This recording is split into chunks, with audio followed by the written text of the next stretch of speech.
기획부터 실행까지 무려 3년이 걸린 거대 프로젝트가 있습니다. 만약 이 프로젝트가 성공하지 못했다면 제2차 세계대전의 역사뿐 아니라 인류의 역사가 다시 쓰였을지도 모릅니다. 나치와 히틀러를 몰아내기 위한 역대 최대 규모의 상륙작전.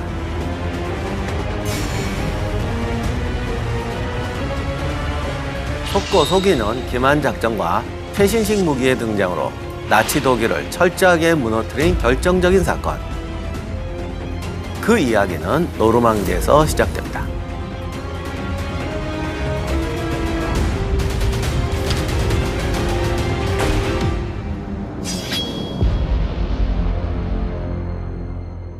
안녕하세요. 세상의 모든 전쟁사를 읽어드리는 전쟁사 읽어드립니다의 역사학자 임용환입니다. 스탈린그라드 전투 이후로 독소 전쟁의 기세가 소련으로 넘어갑니다. 독일은 이를 만회하려고 독일 내에 총동원령을 내리죠. 10대부터 50대까지 사람들을 모두 전선으로 내몰기 시작합니다. 또 영국과 미국이 아직 제2전선을 개척하지 못한 틈을 타서 서부전선에 배치되었던 정예부대를 동부전선으로 옮겨서 주도권을 되찾으려고 합니다. 하지만 연이은 패배로 히틀러는 계속해서 많은 병력을 잃게 되죠. 스탈린은 스탈린대로 우리가 죽어나가고 있다고 하면서 1942년부터 연합군에게 상륙작전을 강력하게 요청합니다. 사실은 미국도 1943년에 프랑스 상륙을 구상한 적이 있습니다. 하지만 당시는 도저히 능력이 안 된다. 그래서 포기하고 있었어요. 그 원인 중에 하나가 1943년까지 영국으로 가는 수송선들은 유보트에게 굉장한 공격을 당했습니다. 만약 상륙작전을 감행하다가는 바다에서 엄청난 병력과 물자를 잃어버릴 판이었죠. 1943년 11월에 스탈린과 루즈벨트, 처칠은 테헤란에서 삼국 정상회담을 갖게 됩니다. 연합군도 이제는 때가 되었다라고 해서 제2전선을 일으킬 날짜, 그리고 동부전선에 집중되어 있는 압력을 서부전선과 남부로 분산시킨다는 대원칙에 대해서 합의를 합니다. 여기서 상륙작전에 대해서는 구체적인 날짜까지 정하게 되는데 1944년 5월 안에 어떻게 해서든지 제2전선을 개척한다라고 합의를 합니다. 그런데 이 제2전선을 어디로 할 것이냐에 대해서 영국은 남부 발칸반도 쪽으로 상륙하자는 제안을 합니다. 근데 그렇게 되면 전후에 소련이 동유럽을 지배하지 못하게 됩니다. 그래서 이거는 철저하게 거절을 해요. 결국 43년 12월에 연합군은 영국 해협을 가로질러서 나치가 장악한 프랑스 북부에 상륙하는 오버로드 작전을 실행하기로 결정합니다.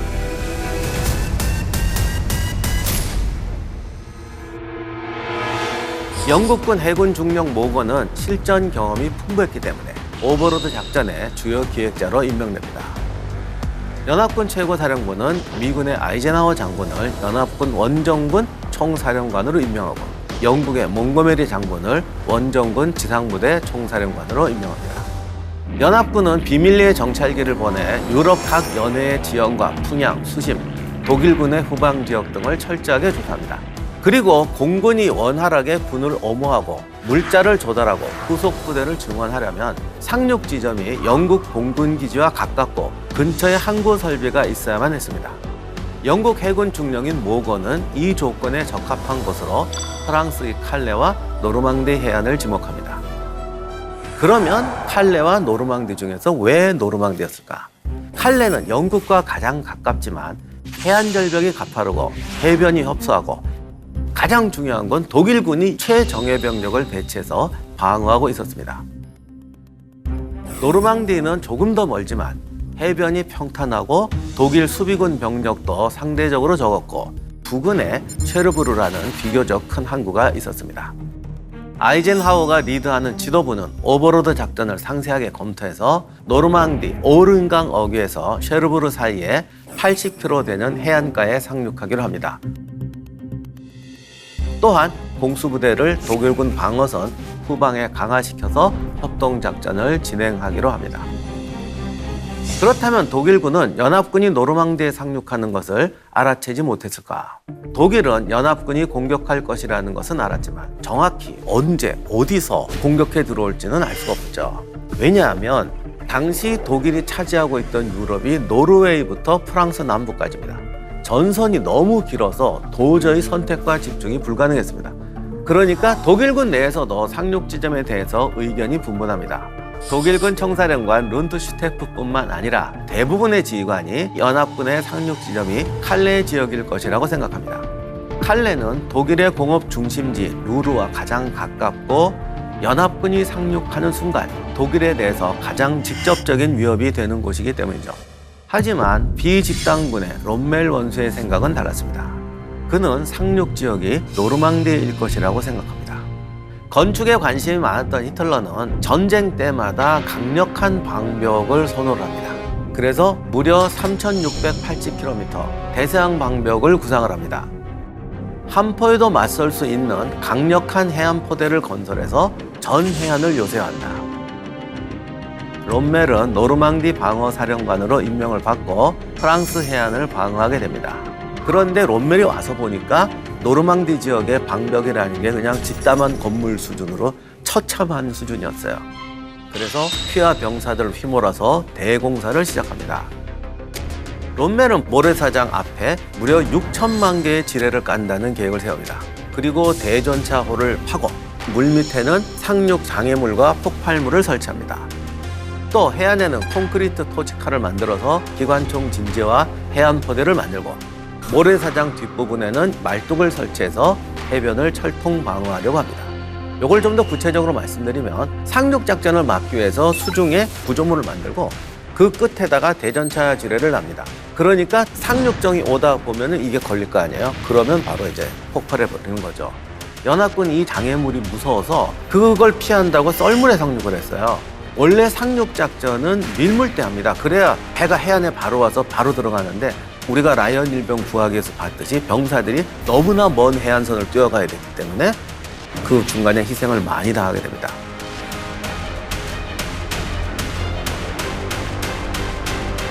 롬멜은 열정적으로 일했지만 그럼에도 불구하고 상륙 지점을 노르망디로 예상하는 사람은 정말 극소수였습니다. 이것이 독일의 전체 작전 계획에 중요한 차질을 가져오게 됩니다. 그러면 독일군은 왜 연합군이 노르망디로 상륙할 것이라고 생각하지 못했을까? 연합군이 독일군을 속이기 위한 다양한 기만 작전을 펼칩니다. 독일군이 상륙 지점을 예측하는 데서 중요한 요소가 항구였습니다. 상륙 작전은 대규모 항구가 반드시 필요합니다. 그리고 1942년 8월 연합군이 상륙 예행 연습을 위해서 DF 상륙 작전이라는 기습 작전을 시행합니다. 그러나 이 작전은 대실패로 끝납니다. 이후 독일군은 항구가 없는 곳에 상륙 불가능하다고 확신하게 됩니다. 하지만 연합군은 요새화되어 있는 항구에 상륙하는 건 불가능하다라는 결론을 내립니다. 그래서 반대로 생각하죠. 항구가 없는 노르망디 해안에 상륙한 다음에 항구 시설이 없어서 생기는 문제는 새로운 아이디어와 기발한 장비를 동원해서 해결하자. 이 문제를 해결하기 위해서 연합군이 채택한 아이디어가 조립식 임시 항구입니다. 영국 해군 공학 전문가들이 철근과 콘크리트를 부어 만든 속이 빈 커다란 부력 상자 200개로 이루어진 인공 항구를 설계합니다. 그리고 상륙한 뒤에 독일군의 대서양 방벽을 돌파하기 위해서 또 다양한 장비를 구상합니다. 쇠사슬을 앞에 이렇게 돌아가는 전차가 있는데 이게 지뢰를 터뜨리는 거죠. 그리고 폭약통을 발사해서 벙커를 파괴하는 전차. 여러 가지 신식 전차를 연구해서 제작을 합니다. 또한 연합군은 자신들의 실제 상륙 지점이 깔레라고 믿게 만들려고 중립국에서 높은 가격을 주고 깔레 해안의 지도와 기상재료 이런 거 막 구입합니다. 그리고 약 100만 명에 해당하는 미국 집단군이 영국 동남 해안가 지역에서 칼레를 공격하기 위해서 대기하고 있다는 소문을 퍼뜨리기도 합니다. 이것이 루머가 아니라는 것을 확인시키기 위해서 육군 제1집단군이라는 부대를 만들어서 패튼 장군을 집단군 사령관으로 임명합니다. 이 패턴을 임명한 것도 신의 한 수였는데 깔레 지역 상륙작전이면 최고의 장군이 지휘해야 될 거 아니에요. 그런데 당시 독일군이 연합군 중에서 최고의 장군으로 인정한 사람은 패튼이었어요. 근데 연합군은 패턴을 최고의 장군까지는 아니고 싸움 잘하는 성질 더러운 놈 정도로 생각하고 있었거든요. 패턴이 이탈리아에서 야전병원에 병문안 갔다가 애 하나가 전쟁 공포증 걸렸다고 그러니까 걷어 찼다는 말도 있고 따귀한테 때렸다는 말이 있는데 좌우간 이게 문제가 돼가지고 노르망디 상륙작전 끝나면 해임하려고 했어요. 근데 이 얘기도 들어가는데 독일군이 생각하기를 구둣발로 한번 찼다고 자르는 게 어딨어 최고의 지휘관을. 그래서 이거는 우리를 속이려는 기만책이다 라고 해서 이 집단군을 진짜로 믿어버립니다. 그리고 이런 진짜 집단군이 있다는 걸 알려줘야 되니까 서류 뭐 갖고 와라, 어떤 놈이 탈영했다, 밀가루 언제 오냐, 뭐 이런 식으로 해서 막 통신은 매일 합니다. 심지어 독일군 정찰기들이 일개 기갑여단에 영국군 전차가 대기하고 있는 거를 발견한 적도 있는데 이거를 위해서 당시 영화 제작자 분들이 다 들어가서 칼레 해안 맞은편에 있는 거 도보 해안 곳곳에 고무로 만든 유조선, 오일 탱커, 뭐 인형, 그래서 완전히 세트장을 꾸며놔서 독일군을 속입니다. 실제 공격을 준비하고 있는 병력은 특수훈련을 받은 37개 영미 정예사단이었고 그들이 직접 운용할 전차, 수류 양용 수령 차량, 지프, 대포 등과 함께 노르망디 맞은편 들판에 대기하고 있었습니다. 그러나 결국 이런 기만 작전에 히틀러는 속아 넘어갑니다. 연합군이 92개에서 97개 정도의 사단 병력으로 7월에 칼레를 공격할 것이라고 판단을 하고 독일군 최정예 부대였던 제15집단군을 칼레로 직결시킵니다. 그런데 여기서 다시 한번 롬멜과 룬트슈테트가 의견 대립을 벌이게 됩니다. 롬멜과 일부 장성들은 칼레와 노르망디를 모두 지원할 수 있도록 5개 기갑사단을 중간 지역에 주둔시키자. 그리고 상륙 당일에 해안에서 적을 경멸해야 한다고 주장을 합니다. 하지만 룬트슈테트는 기동방어 작전을 제안합니다. 연합군을 모두 상륙하게 하자. 일단 상륙한 다음에 독일군이 가장 공격하기 좋은 지점에서 공격하는 겁니다. 제가 이렇게 말씀드리면 야 그날 그럼 롬멜 말대로 했으면 실패했겠다 이렇게 생각할 수도 있는데 당시 독일군의 방어 작전에 대해서 누가 옳았느냐는 현재까지도 논쟁이 되고 있습니다. 이렇게 기동 방어와 해안 방어의 논쟁이 벌어지니까 히틀러도 둘 사이에서 갈팡질팡하게 됩니다. 그래서 이상한 타협책을 제시를 합니다. 최종적으로 기갑부대를 각기 다른 사령부에서 둔다. 그리고 히틀러 본인은 베르히텍스 가든에 남아서 노르망디에 있는 기갑부대는 자기가 도장을 찍어야 움직일 수 있다라는 식으로 자기가 가져가 버려서 결국 전쟁이 났을 때 롬멜은 기갑부대를 동원할 수 있는 권력을 빼앗겨 버립니다. 1944년 5월 중순에 아이젠하워 주재로 오버로드 작전 실행에 관한 회의를 엽니다. 영국의 조지 6세 국왕, 처칠 수상, 남아프리카 총리, 스마츠 원수 및 각군 참모장들이 회의에 참석하죠. 이 자리에서 몽고메리 장군이 작전 실행 방안을 구체적으로 발표를 합니다. 회의를 마치고 몽고메리는 영국 3개 군단 소속 7개 사단, 미국 제1집단군을 시찰하고 전시동원을 실시합니다. 5월 29일 오전에 아이젠하워는 마셜 미국 육군 참모총장이 보낸 6월 7일 미국 참모장들이 런던에 도착해서 상륙 후의 군사 행동에 대해서 긴급 결정을 내릴 것이다 이라는 정보를 받습니다. 기상정보에 따르면 5일 정도 날씨가 변화가 없을 것이다 라고 해서 아이젠하워는 상륙 일자를 6월 5일로 정합니다. 본격적으로 오버로드 작전이 시작됩니다. 해협을 건너 맞은편으로 가기 위해서 부대와 각종 전차들이 상륙 함대가 정박한 곳으로 옮깁니다. 그런데 6월 1일부터 기상 상태가 급변하면서 대서양 상공의 대기가 요동치기 시작합니다. 6월 2일 아침에 아이젠하워는 영국 기상대 대령인 스태그 대령을 부릅니다. 스태그는 6월 6일 이전에는 구름이 많이 끼고 4급에서 5급의 서풍이 있을 것이며 4월 7일 사이에 영국 해협은 구름이 많고 폭풍우가 있을 것이라고 보고를 합니다. 6월 4일 새벽에 아이젠하워는 결국 최고사령부에서 전날 저녁에 내린 임시 결정을 승인해서 상륙 일자를 24시간 늦춥니다.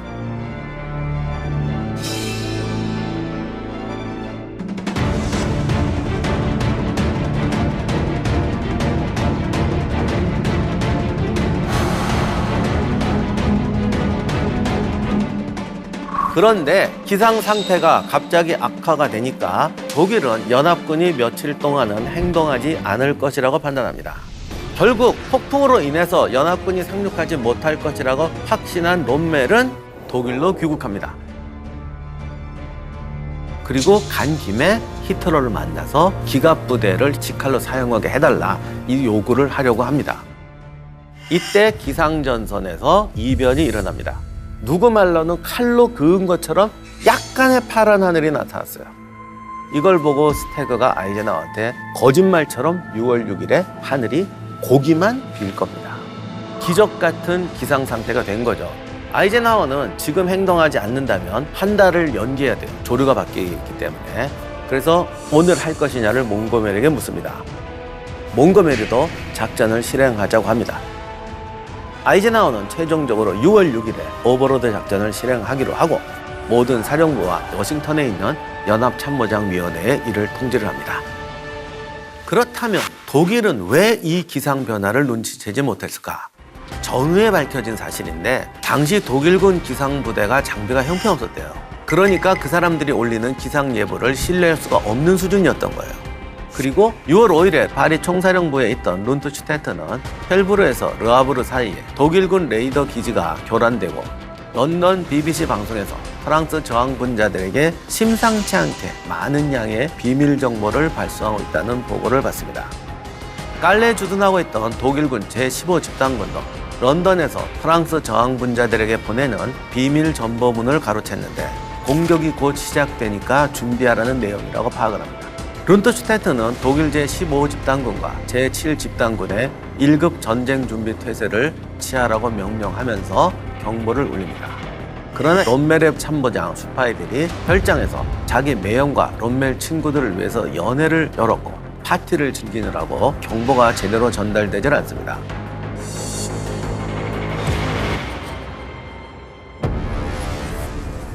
드디어 상륙작전이 시작됩니다. 6월 6일 새벽 1시에서 2시에 영국 공수부대 제6사단, 미국 공수부대 제82 공습, 제101 공수부대가 연이어 노르망디에 투하되기 시작합니다. 독일 제10단군 참모장은 롬멜에게 급하게 이번 공수작전이 대규모 작전으로 보인다고 보고를 하죠. 롬멜의 참모장 슈파이델은 믿지 않았지만 파리 총사령부에 보고하기로 결정합니다. 룬트슈테트는 스파이델의 상황 보고를 듣고 연합군이 아군을 유인하는 작전이다. 그래서 병력을 분산시킨 후에 깔레로 상륙할지 모른다라고 해서 또 주저하게 됩니다. 이렇게 돼서 15집단군을 동원해서 연합군을 저지할 수 있는 기회를 또 놓치게 됩니다. 영미 공수부대는 착륙한 뒤에 순조롭게 해안 통로와 주요 교량을 점령하고 독일 해안 수비군의 뒤쪽에 견고한 공격 거점을 마련하게 됩니다. 프랑스 저항운동 조직원들도 도로에 장애물을 설치하고 철도를 파괴하고 제일 중요한 게 전화선을 다 끊어버리는데 이것이 독일군이 뒤늦게라도 조직적으로 대응하는데 엄청난 지장을 초래하게 됩니다.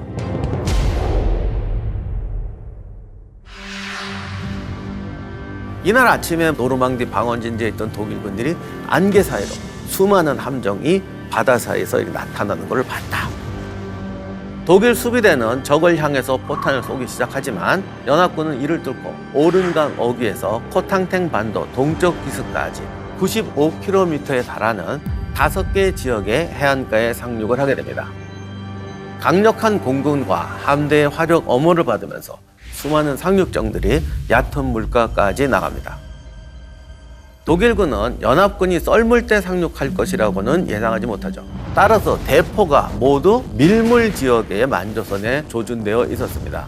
그리고 700여 미터 되는 해안가 모래사장에 매설한 폭탄들은 모두 드러난 상태였습니다. 본격적으로 연합군 부대가 상륙합니다. 독일 수비군은 십자포화로 해안을 봉쇄하고 먼 거리를 달려오는 연합군을 제한하려고 했지만 역부족이었습니다. 독일 공군은 지상 수비군을 지원하려고 했지만 수적으로 워낙 열세해서 도망치기 급급했습니다. 연합군의 방대한 함대가 해상의 각 항로를 지키고 있어서 코탕탱 반도로 접근하는 모든 독일 함정들도 저지됩니다.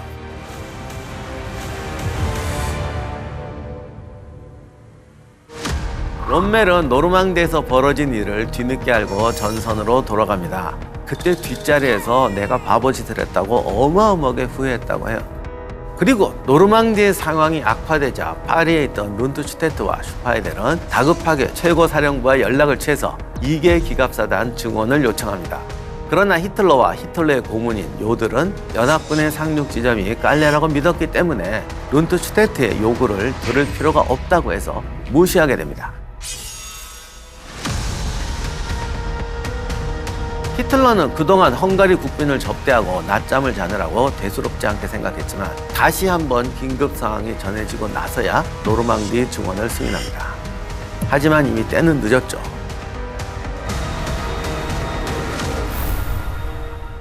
연합군이 해군과 공군 부분에서 절대적으로 우위에 있고 전술적으로도 독일군의 허를 찔렀지만 5개 상륙 지점에서 전진은 매우 더뎠습니다. 각 상륙 지점이 전부 고립돼 있었기 때문에 이게 하나로 연결돼서 상호 협동을 해야 했습니다. 그 시간을 벌기 위해서 연합군 공군은 몇 주간에 걸쳐서 조직적인 폭격으로 기차, 조차장, 구름다리, 기관차, 역 등을 파손합니다. 덕분에 독일군은 신속하게 증원부대를 직결시킬 수가 없었어요. 롬멜은 인군 부대와 증원을 위해서 파견된 2개 기갑사단을 소집해서 요격전을 벌입니다. 이것이 연합군의 공격을 잠시 저지할 수는 있었지만은 성공할 수는 없었어요. 왜냐하면 해안 교도보까지 밀고 들어가려고 했는데 그럴 줄 알고 바다에는 군함들이 떠 있었죠. 그래서 함포로 방어망을 구성하는데 당시 참전했던 독일군 장교의 기록에 의하면 일반 포병부대의 포격은 뚫고 싸울 수 있다는 거예요. 하지만 함포가 떨어지기 시작하면 전투 10년 한 병사고 뭐고 다들 얼어붙어가지고 꼼짝 못하고 도주에 나온다고 합니다. 그래서 연합군에 대한 반격 작전은 완전히 실패하게 됩니다. 연합군 상륙부대는 거점을 마련해서 상륙 지점 5곳을 하나로 이어 놓았고 드디어 독일군의 중심으로 나아가기 시작합니다. 노르망디 상륙 작전은 대성공을 거두지만 그 뒤에 전투가 만만치는 않았습니다. 그러나 어쨌든 이 D-Day의 성공을 통해서 독일군의 대서양 방벽을 무너뜨리게 되고 독일군은 보호막을 잃게 됩니다. 이후 독일군은 계속 밀려서 후퇴했고 서유럽 각국은 해방되었으며 연합군이 독일 본토로 진격하는 통로를 확보하게 됩니다.